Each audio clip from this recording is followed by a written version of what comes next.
ತಿಮರೋಡಿ ಬಂಧನ ಆಗ್ತಾ ಇದೆ ಪ್ರಪಂಚದಲ್ಲಿ. ಏನೋ ನೇರದಲ್ಲಿ ಗಣಪತಿ ಕೂರಿಸ್ತಾ ಇದೀವಿ ಸರ್, ಚಂದ ಕೇಳಕ್ ಬಂದಿವಿ ಸರ್. ಓ ಗಣಪತಿ ಇಡ್ತಿದ್ದೀರಾ? ಚಂದ ಕೆಳಗ್ ಬಂದಿದ್ದೀರಿ. ಎಲ್ಲಿ ಗಣಪತಿ ಇಡುದು? ಇಲ್ಲೇ ನಮ್ಮ ಶಾಲೆಯಲ್ಲಿ ಇಡ್ತಾ ಇದೀವಿ ಸರ್ ಗಣಪತಿ. ಅದು ಶಾಲೆಲೆಲ್ಲ ಎಂತ ಇಡುದು ಮಾರ್ರೆ? ಒಳ್ಳೆ ಛತ್ರ ಬುಕ್ ಮಾಡಿ ಗ್ರ್ಯಾಂಡ್ ಆಗಿ ಮಾಡ್ಬೇಕು. ಒಂದು AC ಹಾಲ್ ಅಲ್ಲಿ ಗಣಪತಿ ಇಟ್ಟು ಗ್ರ್ಯಾಂಡ್ ಆಗಿ ಮಾಡ್ಬೇಕಲ್ಲ. ಇನ್ನೊಂದು ಊಟಕ್ಕೆ ಎಷ್ಟು ಜನ? ಒಂದು 500 ಜನಕ್ಕೆ ಸರ್. ಬರೀ 500 ಜನ? ಅಯ್ಯಯ್ಯೋ, ಇಷ್ಟೊಳ್ಳೆ ಹುಡುಗರೆಲ್ಲ ಇದ್ದೀರಾ, ಗ್ರ್ಯಾಂಡ್ ಆಗಿ ಮಾಡ್ಬೇಕಲ್ವಾ ನೀವು? ಒಂದ್ 7,000 ಜನಕ್ಕೆ ಹೋಳಿಗೆ ಊಟ ಹಾಕ್ಸಿ ಗ್ರ್ಯಾಂಡ್ ಆಗಿ ಮಾಡಿ ಆಯ್ತಾ? ನಮ್ಮೂರು ಮರ್ಯಾದೆ ಪ್ರಶ್ನೆ ರೀ, ಗ್ರ್ಯಾಂಡ್ ಆಗಿ ಮಾಡಿ. ಈ ಗಣಪತಿ ಎಷ್ಟು ಹೈಟ್ ಇದು? ಒಂದ್ 3 ಫೀಟ್ ಸರ್ ಅಷ್ಟೇ.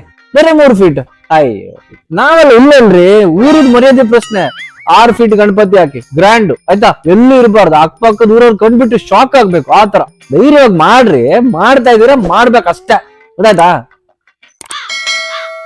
ಪಾರ್ಟಿ ಇಷ್ಟೆಲ್ಲ ಹೇಳ್ತಿದಾರೆ ಅಂದ್ರೆ ಒಂದು 25,000 ಫಿಕ್ಸ್. ಹೋಗ್ಲತ್ತೆ. ಈಗ DJ ಸೆಟ್ ಎಲ್ಲ ಚೆನ್ನಾಗಿ ಮಾಡಿದಾರ?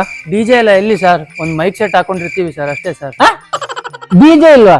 ಏನ್ರಿ ಗಣಪತಿ ಅಂದ್ರೆ ಹಂಗೆ ಡಾನ್ಸ್ DJ ಸಖತ್ತಾಗಿರ್ಬೇಕು. ಇಲ್ಲಿ ಸೌಂಡ್ ಬಂದ್ರೆ ಆ ಪಕ್ಕದ ಊರಲ್ಲಿ ಕೇಳ್ಬೇಕು, ಡಿಕ್ಕಿ ಟಗ ಅರ್ಥ ಆಯ್ತಾ? ಸಖತ್ತಾಗಿ ಗ್ರ್ಯಾಂಡ್ ಆಗ್ಬೇಕು. ಏನ್ರಿ ಏನ್ ಯಾಕೆ ಹುಡುಗರು ಹೆಂಗ್ ಮಾಡ್ಬೇಕು ಗೊತ್ತಿಲ್ಲ ನಿಮ್ಗೆ? ಅಯ್ಯೋ ದೇವ್ರೆ, ಒಂದ್ ನಿಮಿಷ. ಇವಳೆ ಆ ದುಡ್ಡಿನ ಬ್ಯಾಗ್ ತಗೋಬರ.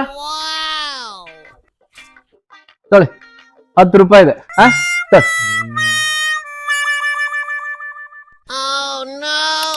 ಮುಖ ಎಲ್ಲ ಸಪ್ಪ ಆಯ್ತಲ್ಲ ನಿಮ್ದು. ಏನು ಸಿಕ್ಕಾಪಟ್ಟೆ ಮಾತಾಡ್ದ, 10 ರೂಪಾಯಿ ಕೊಟ್ಟ ಅಂತಲ್ಲ?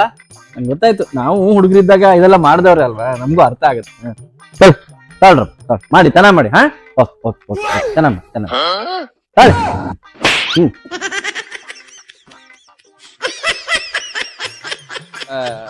ಅಷ್ಟೆಲ್ಲ ಮಾತಾಡೋದ್ ನೋಡಿ ನಾನು ಏನೋ ಅನ್ಕೊಂಡಿದ್ದೆ ಮರಯ. ಅಯ್ಯೋ ಬಿಡುಗರು, ಪ್ರತಿ ಊರಲ್ಲಿ ಇಂತ 4 ಜನ ನಿಮಗೆ ಸಿಕ್ಕೇ ಸಿಗ್ತಾರೆ. ಒಂದ್ಸಲ 10 ರೂಪಾಯಿ ಕೊಟ್ಟೆ, ಮತ್ತೊಂದು 20 ಕೊಟ್ಟೆ, 30 ಆಯ್ತಲ್ಲ. 10 ರೂಪಾಯಿ ವಾಪಸ್ ಕೊಡಿ.